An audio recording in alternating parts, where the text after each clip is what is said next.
welcome back to the Boropolis Podcast. We've been away during the international break, but we are back, and back quite emphatically after an emphatic performance from Boro. Nathan, I mean, I guess you'll be pretty good now, but firstly, how boring was the international break? Yeah, terrific, isn't it? The international breaks are boring at the best of times, but just friendlies for England over the 2 weeks, which just wasn't great at all. Everyone wants the championship running. It's the business end of the season, and the Boro are heavily involved in it. So buzzing to be back, buzzing to be at Peterborough at the weekend, buzzing with full time, just over the moon at the minute. Yeah, it is, as you say, it's the business end of the season, both for Boro and for me. I'm going to get it out the way now because I want to shamelessly plug it. You may have seen on social media, I'm currently doing my final project, the School of Boro. Please be generous and help me pass university or at least get half a decent grade. Make sure to go and follow the School of Boro on Twitter. We're on TikTok as well if you can be bothered to go and find that. But, you know, Twitter's the main one. Check out some of the articles. Got some exciting stuff over the next week. Now that's out the way, Nathan, what we want to talk about, Saturday's game. Do you know what? It feels so long since we've actually had a game that you sort of forget that our last game before the international break was Chelsea. Now, obviously, we done a podcast speaking about it, but it just feels so long ago now. Yeah, it's been 2 weeks, but it feels like much longer, doesn't it? And of course, with it being the FA Cup as well, it kind of was. It was that 3-8 game, wasn't it? Everyone was thinking about Birmingham on the Tuesday night before it and getting a win there, the first away win of 2022. And yeah, an away game at Peterborough, it wasn't going to be difficult. They came off the back of a fantastic result just before the international break, a 3-1 away win at QPR, which is a shock. I think it was fair to say when that one came up. And it didn't make me going into this game feel any more confident than I was going in already. I felt that this game could just be a stumbling block, quite similar to Barnsley, really. I felt that if we started slow in the game, then we could be in for a long afternoon, but it wasn't the case. But we'll get into the team lineups just before then. I think only one change. Taylor dropped out, Bowler in there, a bit more attacking down that left-hand side for Boro. But the main news really was Fry and McNair being okay after the Chelsea game. Fry came off as a precaution in that game at half-time, and McNair dropped out just after half-time after his foot was like a balloon, according to Chris Wilder. But those two being okay, I think is massive news for Boro going into this running. Yeah, as you say, you know, a massive positive for Middlesbrough and Chris Wilder, obviously getting that confirmation that we had both Fry and McNair available, but also we should mention Riley McGree back in the matchday squad after what seems like a number of games out, after initially, you know, only really meaning to be out for, I think it was one or two games where Wilder initially said, yeah, he should be back for, and you know what, I lose track of what game it was, but it wasn't meant to be as long-term as what it was. And also now we have Martin Piero around about 10 days away from being back fit. I mean, as well as McNair and Fry for the squad, what a massive boost to have those two back in midfield as well. Yeah, it's huge. Getting numbers back into this squad. Everyone's going to play a part in this running. I feel that that's the case. Yeah, having all the bodies back and having a fully fit squad will certainly be good for Chris Wilder and give him a selection headache, even though the ones that are pulling on the shirt week in, week out at the minute, starting games, aren't really putting a foot wrong at all. But I'm sure that on the training ground, those players that aren't quite making the starting 11 at the minute will be putting a shift in, week out to try and get back into that squad.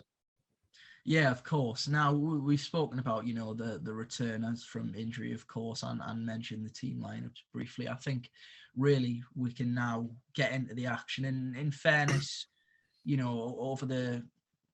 not so much over the course of the season, but particularly of away games of late prior to really Birmingham, we'd seen Boro struggle to make any real impact in away games, especially against sort of, and I don't want to sound harsh here, but against almost lesser opposition, to be honest. Teams that you'd expect on paper, and, football's not played on paper, it's played on grass, that Boro should really go and beat.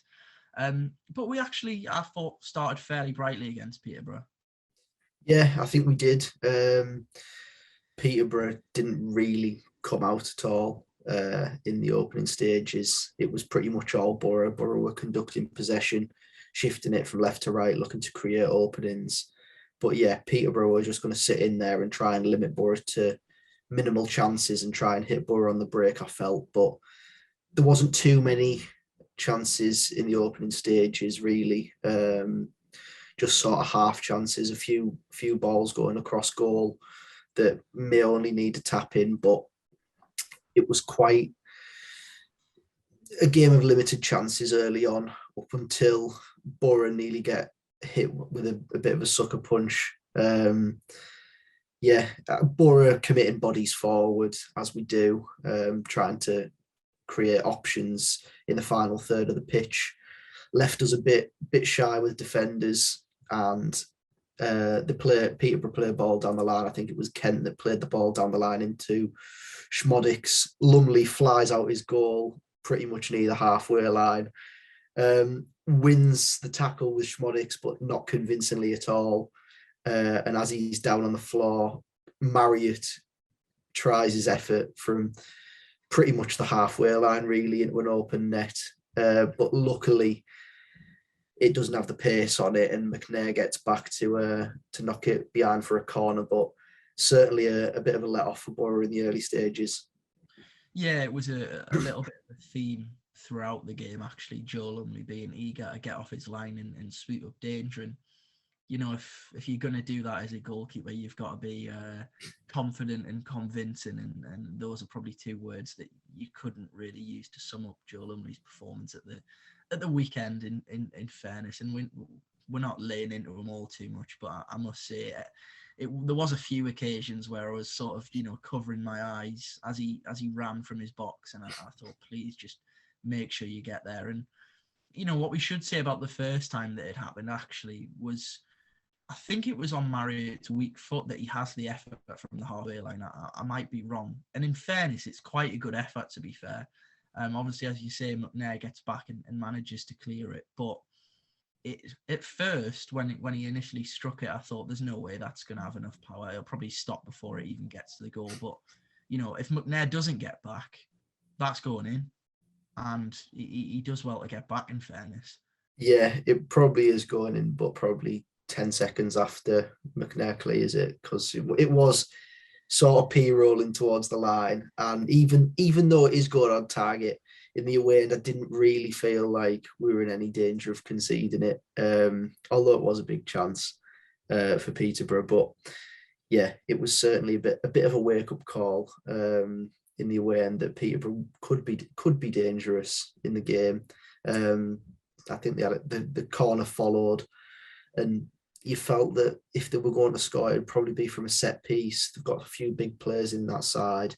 Clark Harris, one of those, and a few of the centre halves as well, Frankie Kent. But yeah, they were very sort of just not willing to attack early on, Peterborough, and pretty much left the way the game went up to Boro to conduct the game, really. And Boro, after that sort of half chance from Peterborough, just got back into our rhythm, looked to create a few more chances and try and get that opening goal, which we did.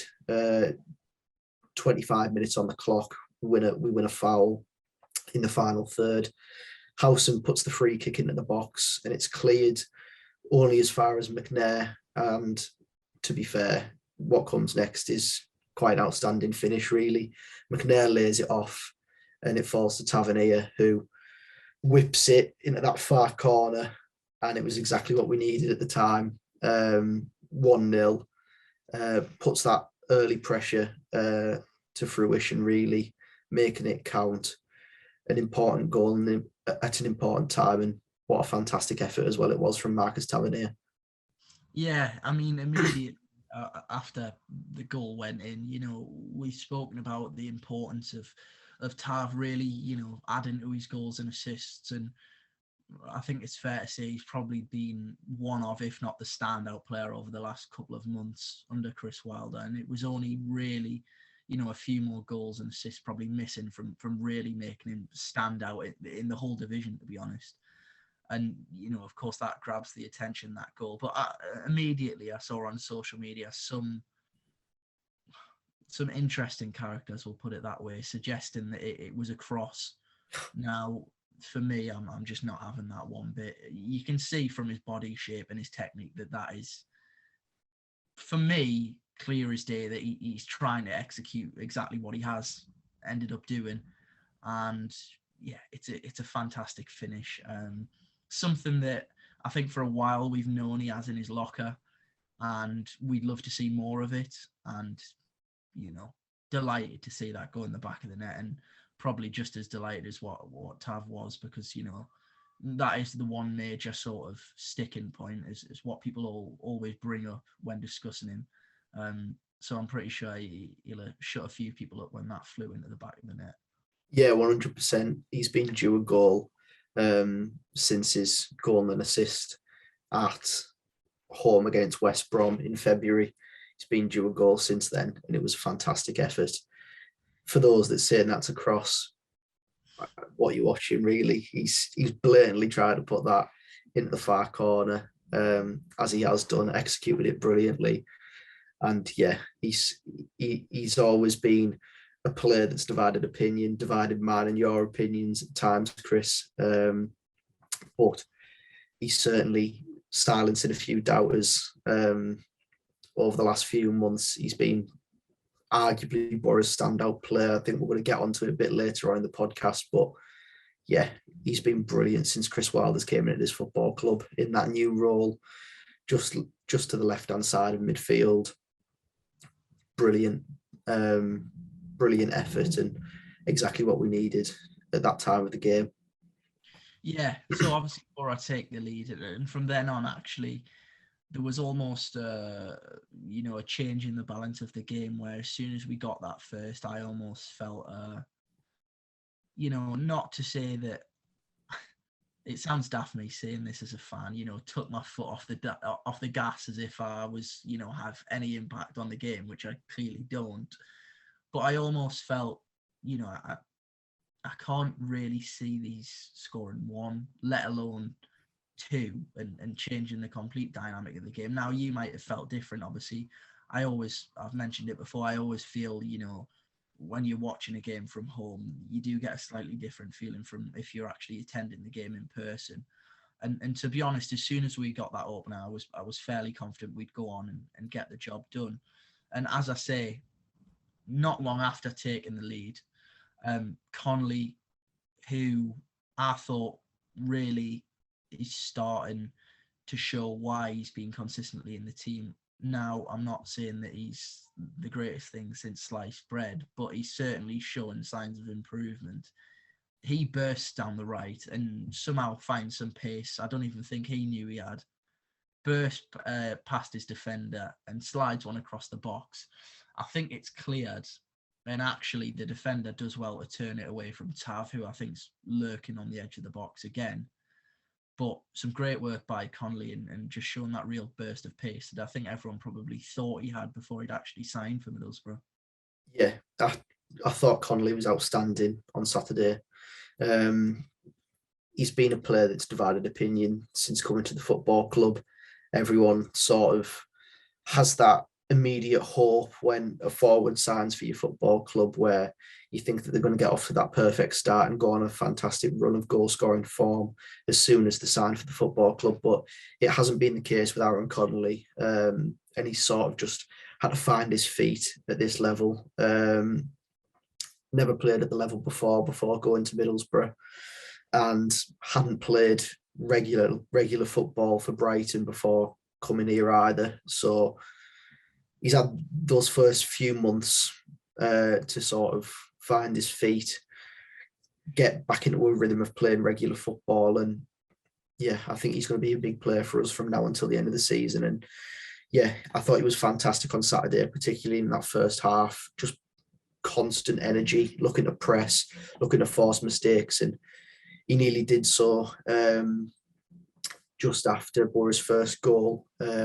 chasing down Frankie Kent, who he forces into a mistake as it happens.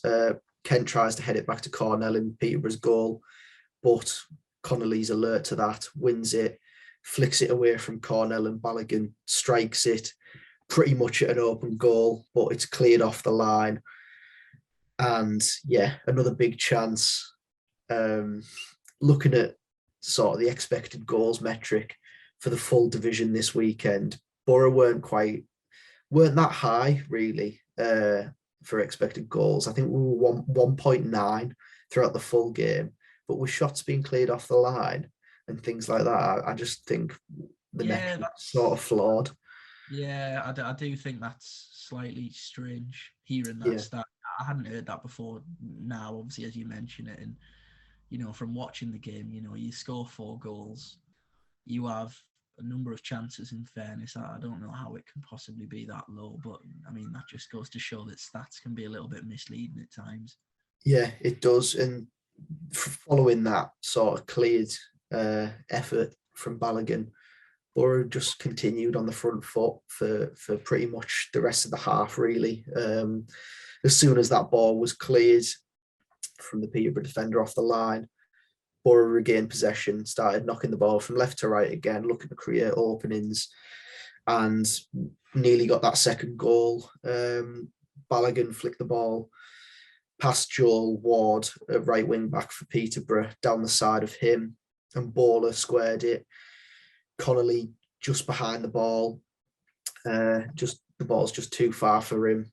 Another chance carved out of just fantastic play from Boro, really. And then, as you say, down the right hand side, Connolly bursting past defenders down that right hand side and squaring balls across the face of goal again.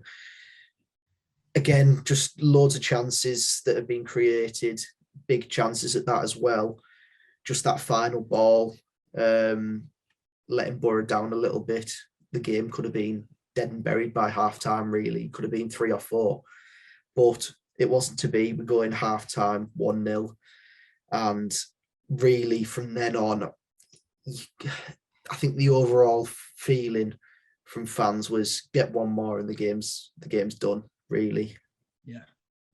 Yeah, as you say, I think we've mentioned it already, but there is often a different feeling from watching a game, on a TV or laptop compared to being in that away end or being in the home end, depending on where that game is. And for me, as you say, as soon as, I felt that I could, say as soon as we got that second, I thought it'd be over. But in fairness, like I've already said, I don't know if it was Peterborough's style of play. It almost reminded me a little bit of Birmingham in that I don't really know what type of team Peterborough are, and I don't want to be too harsh because they've proven that they can get results against bigger teams. And they've put themselves with a chance, and a very slim chance, that they may stay in the division. But yeah, I didn't really see what Peterborough were trying to do. I know they've had a change of manager, but even at 1-0, and quite weird for me to feel like that, because I always say I'm very much a pessimist when it comes to watching Middlesbrough, and so I think everyone should be, to be honest. But yeah, as you say, if it wasn't already confidence at 1-0 up, it certainly turned to confidence at 2-0 up from my perspective. And the second goal came quite quickly into the second half, really. Some excellent work by Johnny Howson, rolling back the airs and striding through midfield.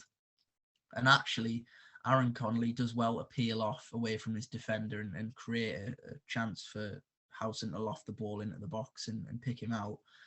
And the initial pass, I'm not sure whether there's too much on it. I don't think it's a bad pass, in fairness. Connolly just can't quite reach it.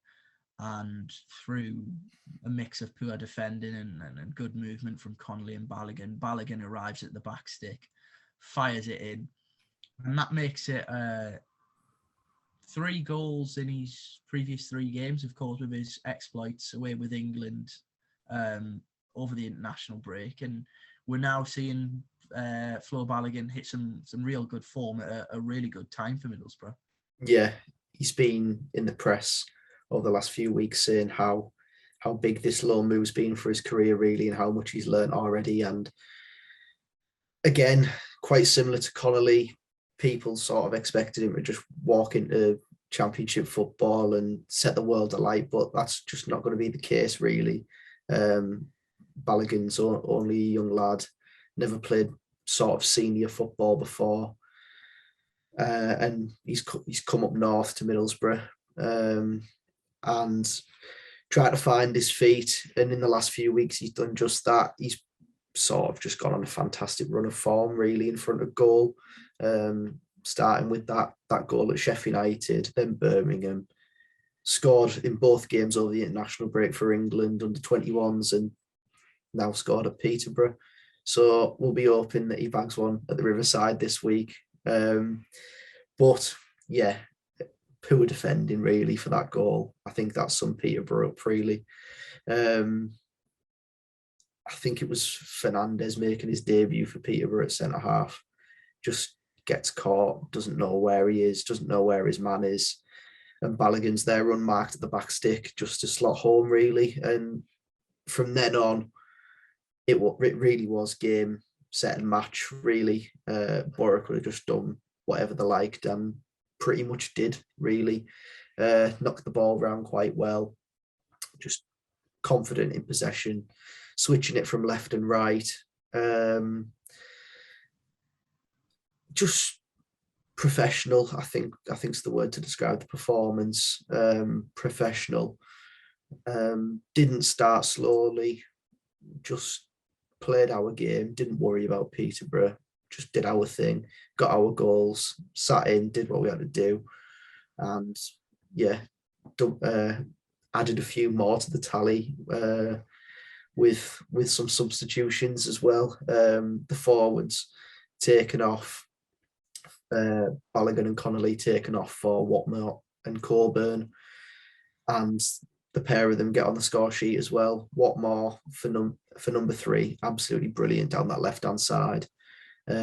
Bowler flicks the head on, and Watmore just drives down that left-hand side with his pace, squares the ball, albeit with a little bit of deflection off Cornell, and sort of the goal for the third would have been a goal that I'd have taken if Boro were to win at Peterborough, the scrappy 1-0, just off any body part. It doesn't matter how it goes in at all. Coburn sort of just flicks his thigh at it, and yeah, 3-0. Again, brilliant for Coburn, coming off the bench and just offering us something a bit different up front. He can run a man down the line, but he can also be that sort of target man as well. And with Watmore running off him, it offers us something different. Those two as a partnership's fantastic. And his record in front of goal at the minute in the league, Josh Coburn, has been fantastic. Yeah, and just leading us quite nicely, sort of tying in with we usually do listener questions as a sort of separate thing, but actually Mike got in touch with some stats around Josh Coburn, which I thought we had to read out on the podcast. So Josh, I nearly called him Josh Goulburn there. I think you can call him that. Josh Coburn in a Middlesbrough shirt, 56% goal conversion, 89% goal accuracy, 92 minutes per goal, goals per 90, 0.98. How impressive are these stats? Ask Mike. I mean, it almost does seem now that whenever Josh Coburn is on the pitch for Middlesbrough, he does score, and it is becoming at first it was sort of because the appearances at first were a little bit spread out and more sporadic. He scored at the back end of Neil Warnock's time in charge, and then had those 2 games earlier this season, West Brom and Luton, where he scored back to back. But actually now, I think especially since the goal against Spurs, people have sort of sat back and thought, well, actually, should this boy sort of be starting? Does he actually deserve to be in the team already? And to be honest, I think there's certainly an argument there. Flo Balogan and Connolly are starting to mould a great partnership and showing signs that they can definitely work together moving forward. But when you've got a striker who is as clinical and is making as much of an impact as he is when he's coming off the bench, you do have to look at it and think, well, is this someone that we just have to sort of unleash and let the whole championship know about him? Yeah, he's certainly making a case for himself. And it's just fantastic to see as a whole, really. We have options up front now. Okay, 4 of them are on fire at the minute, and Sparrow hasn't really been getting the game time as of late. But with 4 all sort of making an impact in their appearances, or as of late, it certainly makes it interesting for Chris Wilder to pick which partnership he wants to pick over the next few games. You look at Connolly and Balogan, as you say, forming a bit of a partnership with each other up front. Connolly's pressing fantastic. Balogan's link-up play was very good on Saturday as well. And of course, his run in front of goal at the minute is very good. You look at Watmore, always just fantastic off the bench with his energy. He's unbelievable. And Coburn's goal record's outstanding. Nearly averaging a goal every appearance is something special, really, at the minute. But yeah, we certainly have a lot of fantastic options up front, and everyone's making a case for themselves, which is exactly what Chris Wilder will want.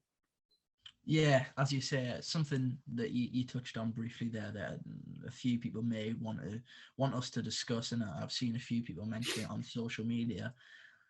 What position now in the pecking order does Andres Sparrow find himself? Because after missing a few games through illness and, without sounding too cruel on him, some probably below par performances before he missed a handful of games, I think again is an argument to make that actually he could potentially be Chris Wilder's 5th choice striker at the moment. Well, I think that's probably the case at this moment in time. He had the option to, Wilder looked at his bench on Saturday and he's seen the forwards that are there and he's opted for Coburn and Watmore. So I think that sort of speaks for itself, really, doesn't it? In the game at Bramall Lane earlier on in the season, Sparrow was below par. It was a poor performance. He had that chance from pretty much 6 yards out that he blazed over the bar that would have got Boro back into the game. And from then on, he missed out on the squad against Millwall. I think, did he miss out against Millwall with illness? I think he did. Yeah. And against Birmingham as well, and against Chelsea, and then of course went on national duty. So yeah, I do think he finds himself lower in the pecking order now than when Chris Wilder first came to the club. But that certainly doesn't rule him out of getting back in there. He is on the bench. When called upon, he's just got to make sure that he's ready and makes an impact off the bench when he comes in. But yeah, 5 centre forwards there, 4 of them on incredible form at the minute, really. All of them making good impacts in this Middlesbrough side. It's going to cause a selection headache for Chris Wilder, I think, and I think that's a good thing, really.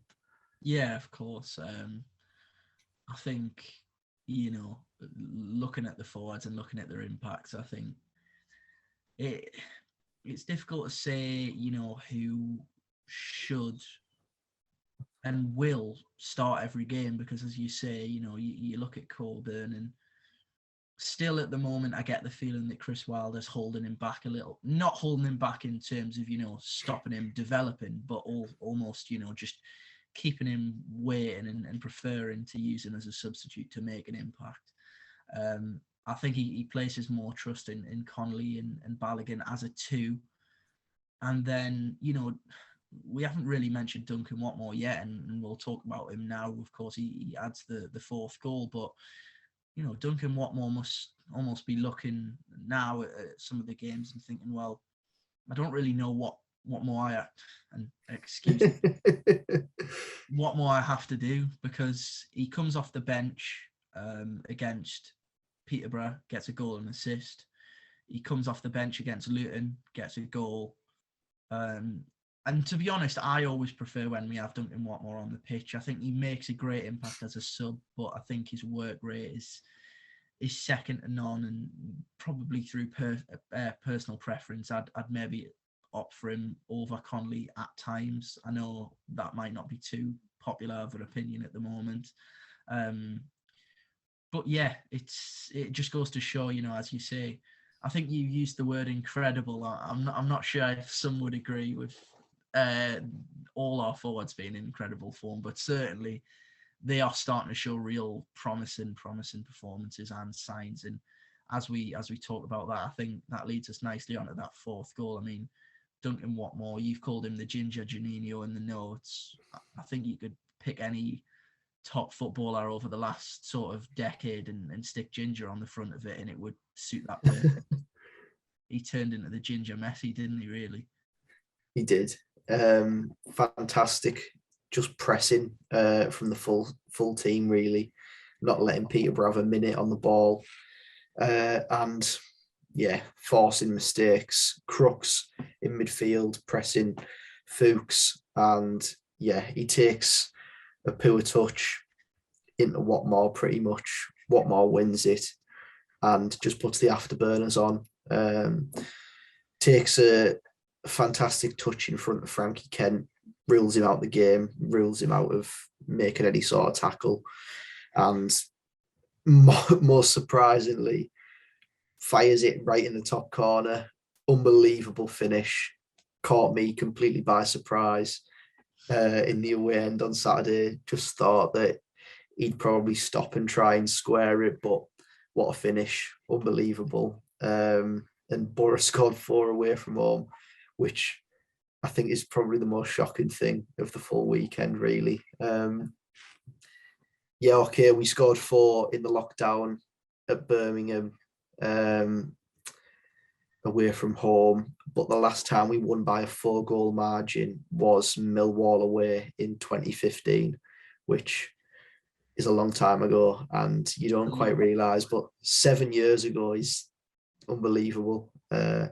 Since Karanka, I can't believe that it's 7 years since Karanka ball, really. But yeah, fantastic finish by Watmore, and it just was fantastic to be in that away end on Saturday with the atmosphere, with the numbers that were there.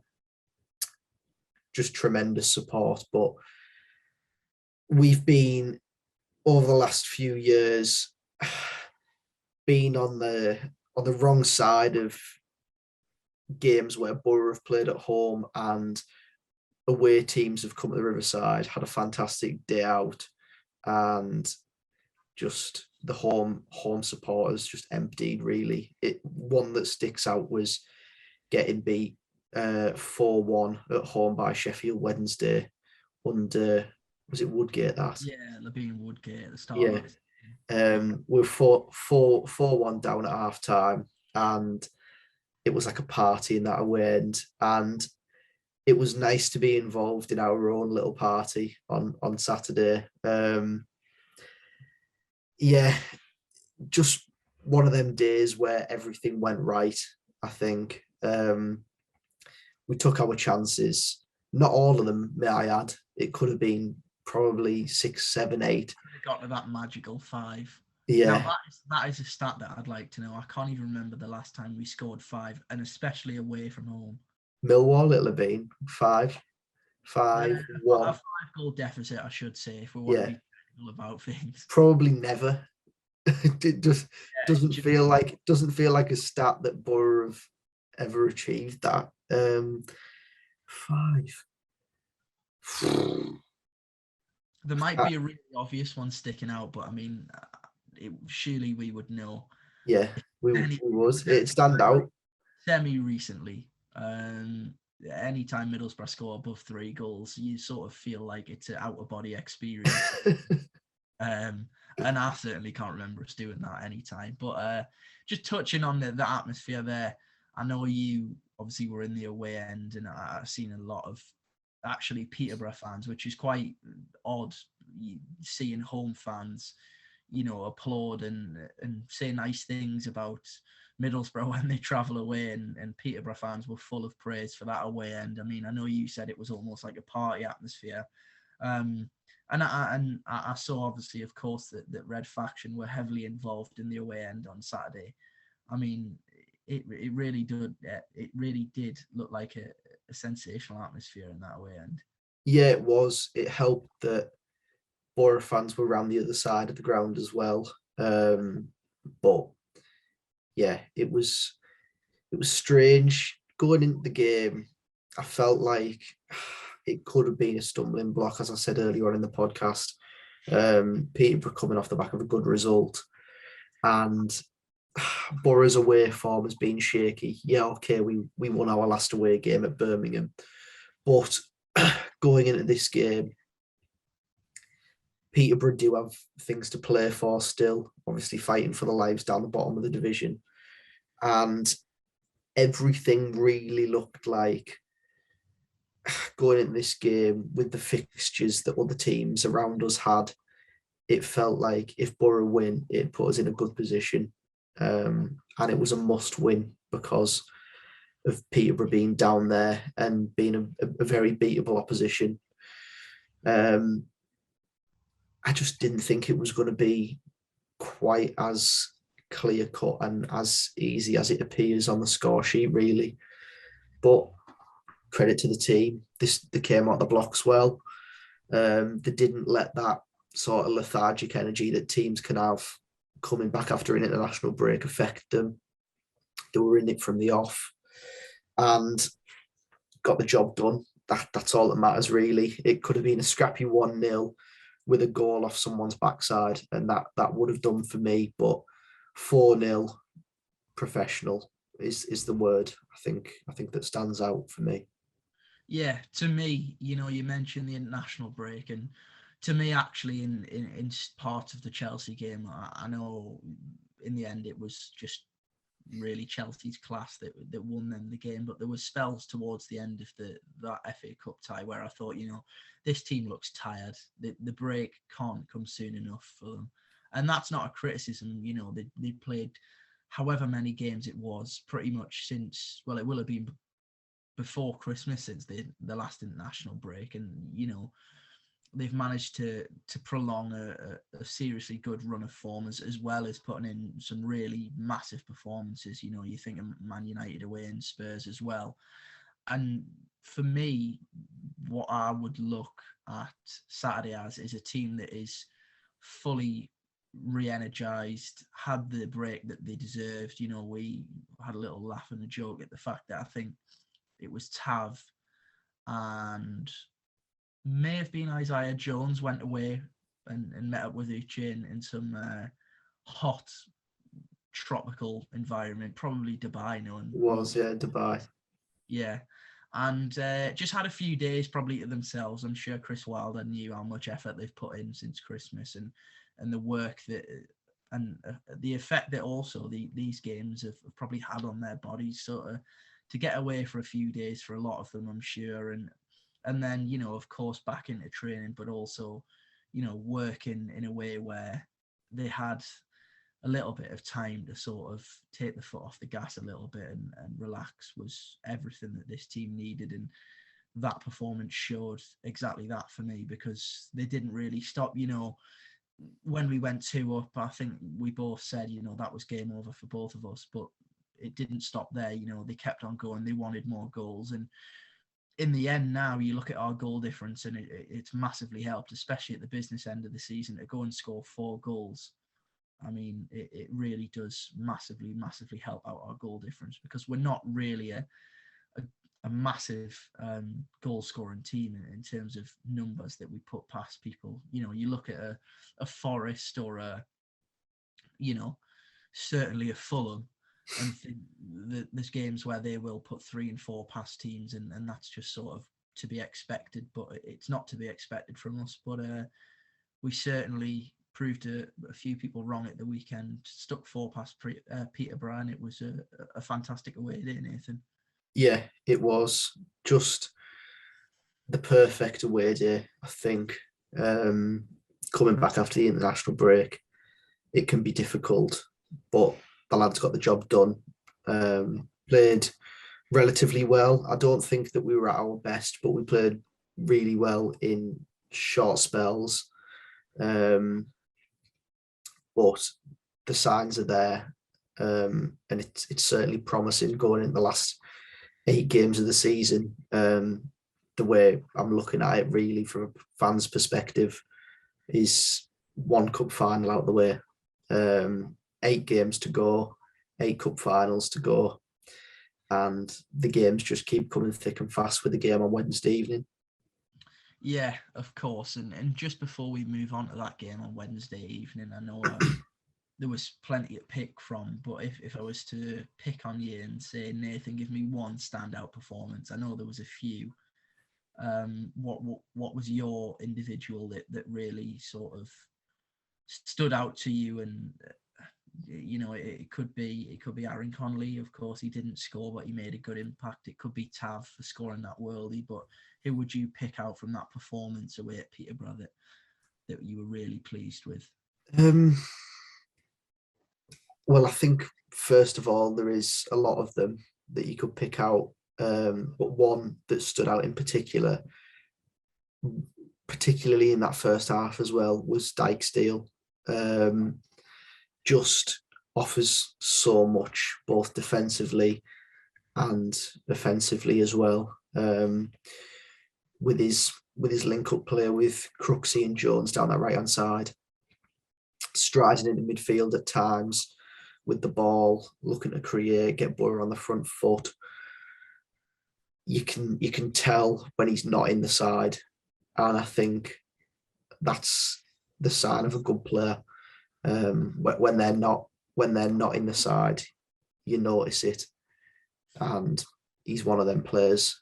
We saw it at Sheffield. Was it at Sheffield United? Yeah, at Sheffield United and Millwall, when he wasn't in the side, and we looked completely different to what we do with him in the side. And yeah, I'd say he was up there with man of the match. Johnny Howson again, just doing Johnny Howson things really in the middle of the park, just calm and composed, picking up loose passes, knocking the ball from side to side, switching the play, keeping things ticking over. Thought he was outstanding. Tavernier stands out. He's been arguably our best player under Chris Wilder so far. I'd go out on a limb and say that he has been our best player since Chris Wilder's came at the football club. Maybe that's because of his improvement in a new role, but his performances have been absolutely outstanding. His deliveries were particularly good from set plays on Saturday as well. Connolly, I thought, was brilliant. I thought I'll have a look at his sort of body language as he was leaving the pitch on Saturday, and he looked rather disappointed with himself, throwing his coat down when he was substituted, and he headed down the tunnel, but he did come back out after. And he's probably just gutted that he didn't get that goal and felt that it was a massive opportunity for him to get that goal on Saturday afternoon, because his performance, I thought, was brilliant. At times he tries to do too much and he'll put too much weight on a pass, but I felt as though he's starting to get the hang of things, playing with his back to goal at times, getting the ball under. and spinning his man, linking play well. His pressing and his work rate's second to none, really. Forcing mistakes, outstanding. But yeah, there was a lot of standouts on Saturday, and that I think that can only be a good thing, really. It was a fantastic performance where not many put a foot wrong. I don't think. I thought all were solid 7, 8 out of 10, really. Yeah, I was going to say there, I only asked you for one, but I think it was a pretty difficult question. How well we played. For me, in terms of one standout, you had pretty much the full team there, and there's nothing wrong with that because they were all excellent. Possibly with the exception of Joe Lumley, who did scare me a few times. But yeah, I thought Mark Bowler coming into the team made a massive impact in terms of that buzzword again, balance on both sides. It was at first early on this season the balance of the midfield, but actually, I think what became evident probably around about the time where Isaiah Jones was really, really, bursting onto the scene as a wing back, getting all those assists, it became quite apparent that we're a little bit one-dimensional down the right.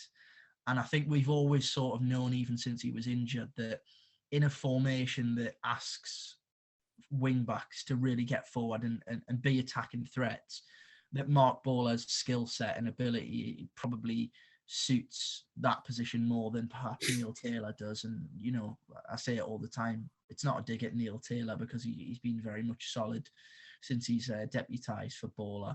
But certainly I think it was apparent in that game at the weekend where Bowler a few times managed to get past his man, whip a cross in, or try and cut the ball back. And having that and a way to, if the ball does go out to the left-hand side, you'd feel confident that Bowler has the ability to maybe show a bit of trickery and get past the full-back or cut the ball back and then make another run. Whereas Taylor, I feel like, I think it's been covered so far throughout various podcasts that it's just not in his nature to go and burst past a full-back.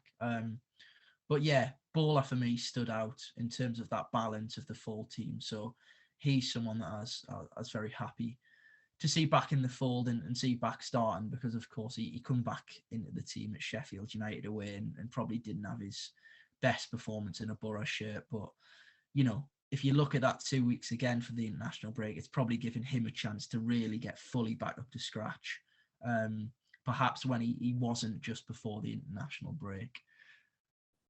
Yeah, I'd just say lastly as well, his play down that left-hand side and link up with Balogan and Tavernier was outstanding. Them three looking to just play some nice passes in between each other and make runs in behind Peterborough's right-hand side on Saturday. But hopefully that'll be a regular feature of games to come as well, with those three looking to form a bit of a partnership down that left, like we do down the right-hand side with Dyke, Steele, Jones and Crooks.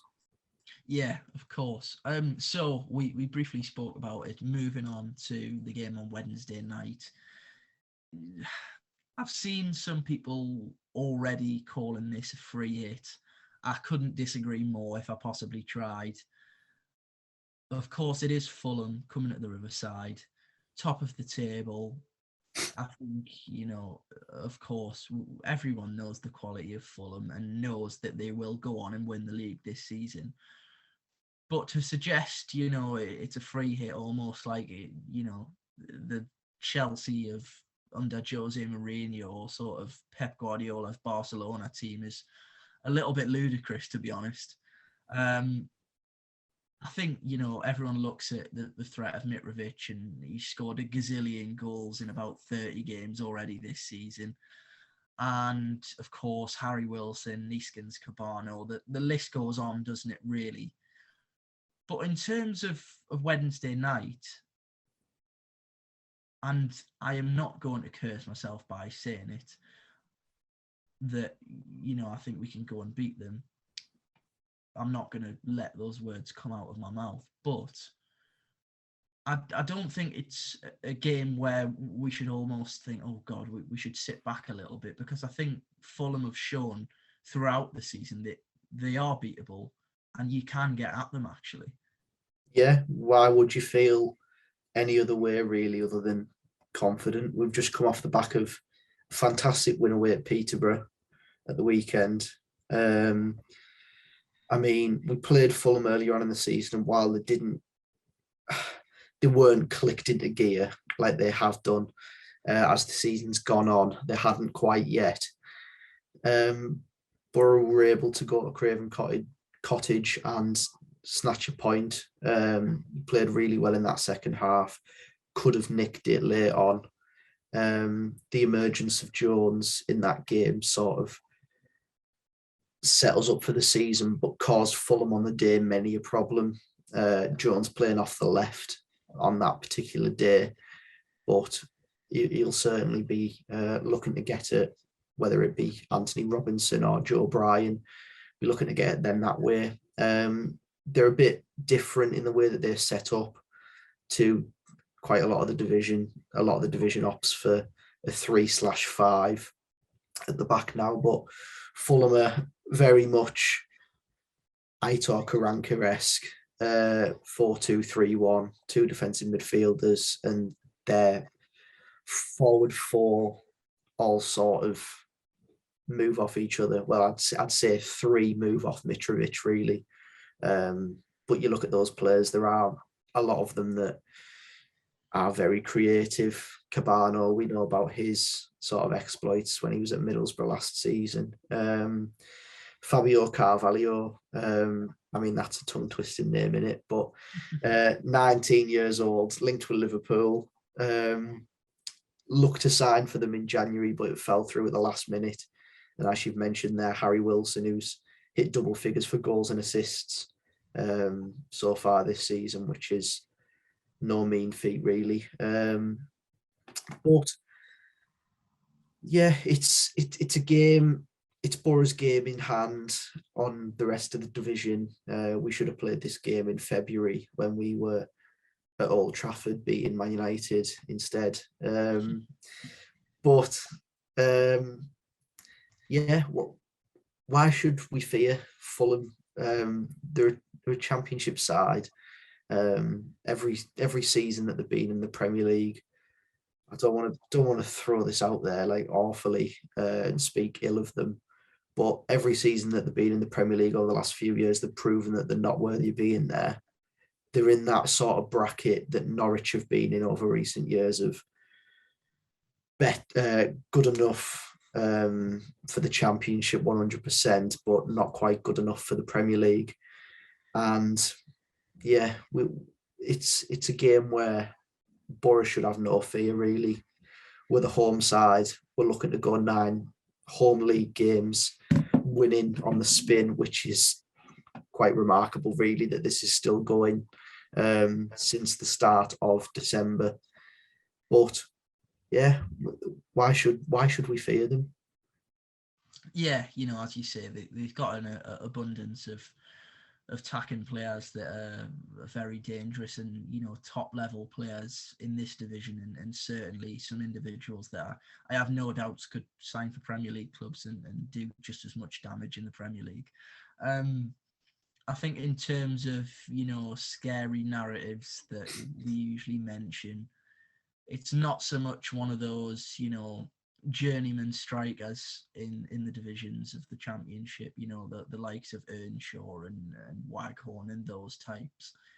It's more the fact that a player that we very publicly chased almost all summer for various points, thought that we were actually going to sign him and never did. Rodrigo Muniz, of course, I'm talking about, will probably be involved. I mean, that scares me a little bit, I can't lie. Yeah, it's quite funny. It'd be one script that could be written from the game, but the main man's Mitrovic, isn't it? Hopefully we keep him quiet. Don't want to throw it out there, but I'm going to anyway. So if I jinx it, then I'm sorry. Be careful what you say here, Nathan, because I'm already sort of recoiling behind my chair about what you're about to say. I'm really nervous about this. Despite his numbers at championship level, everyone knows that he's the Golden Boot winner over, well, the last time Fulham were in the division, and he's 100 million % going to be the Golden Boot winner this season as well, with 37 goals in 36 games, which is remarkable. Correct me if I'm wrong, but I don't think I am. I don't think Alexander Mitrovic has ever scored against Middlesbrough. Well, I mean, that is quite possibly one of the worst things that you could have ever said whilst recording the podcast. And to be honest, Nathan, I'm actually lost for words that you would say something like this when you type of curses that exist when recording. So I'm actually lost for words that you've said that. I mean, he's guaranteed for those that like gambling. Get all your money, get your mortgage, get your house, get the money on Mitrovic scoring. Now he said that. Yeah, that if I wasn't already worried, that has scared me an awful lot more. So thanks for that, Nathan. I wouldn't worry too much about it. I think it's one of them things, isn't it? He's of course one of the best forwards in the division over recent years. More often than not, he's expected to score. I think if pretty much every weekend in the Championship, if you wanted to have a look at his odds on scoring against any opponent in the division, it'd be minimal returns for any sort of money that you'd put on him to score, because he scores goals in this division. That's just what he does. But I just thought I'd throw that stat out there. In fact, one thing that stands out for me is he missed an absolute sitter at the Riverside a few years ago with his head about 6 yards out, blazed it over the bar. Not talking, please. I think one thing that is, as much as you've just gone on about those stats that won't be repeated by me, Mitrovic did nearly sign for Pulis. I mean, it just goes to sort of show everything that Middlesbrough are about during those sort of years of Pulis, Woodgate and Monk, where you look at some of the players we had, and I don't want to get drawn off into a tangent, but I mean, Jack Harrison bangs them in for Leeds most weeks. Alexander Mitrovic was, reportedly sort of on his way to sign for Middlesbrough before Jukanovic rang him and asked him to go to Fulham. I mean, the rest of our squad, Bamford, Traore, it's a whole different podcast to talk about, so we'll leave it at that. But of course, Mitrovic did nearly sign for Middlesbrough a couple of years ago, so that just scares me even more. And thanks to your stats, I don't think I'll be sleeping for the next 2 nights or night or whenever the game. Well, of course it's on Wednesday, but with uni deadlines, I'm a bit scrambled as it is. So Nathan, you've ruined my sleep pattern even more now. Thinking about what you could do. I think this is a big test to see if the Boropolis Podcast curse is well and truly alive and kicking, because if this comes up and it does happen and I've jinxed it well and truly, then I suppose we just never mention opposition players from now until the end of the season then. Yeah, I guess so. I guess that's the way we'll have to go. As we've said a few times, we sort of preview the games and talk about a few players to almost build it up a little bit. And for those that might not know opposition players, make it apparent who the real danger men are. I don't think anyone watching won't be aware of Mitrovic, but they'll certainly be aware if Mitrovic scores about the fact that he's now scored his first goal against Middlesbrough. So thanks for bringing that one up again, Nathan. And to be honest, now that has been previewed, of course, we've spoken about an emphatic win on Saturday. Unless there's anything else that you want to mention or try and curse us for the rest of the season with, Nathan, I think that's just about us done, to be honest. Yeah, I think it's been an interesting one after the international break. it's always strange coming back and doing a podcast. 2 weeks off, but yeah, what a performance to come back on. 4 goals away from home for the longest time with fans, I suppose, if you want to put that cap on it. But yeah, things are looking slightly rosy. Boro 5th in the division at this current time of recording. A few results went in our favour at the weekend, and a lot of sides around us are playing each other this week as well. So we'll just have to wait and see where things go. But we'll refresh and have a look what the league table looks like after Wednesday evening.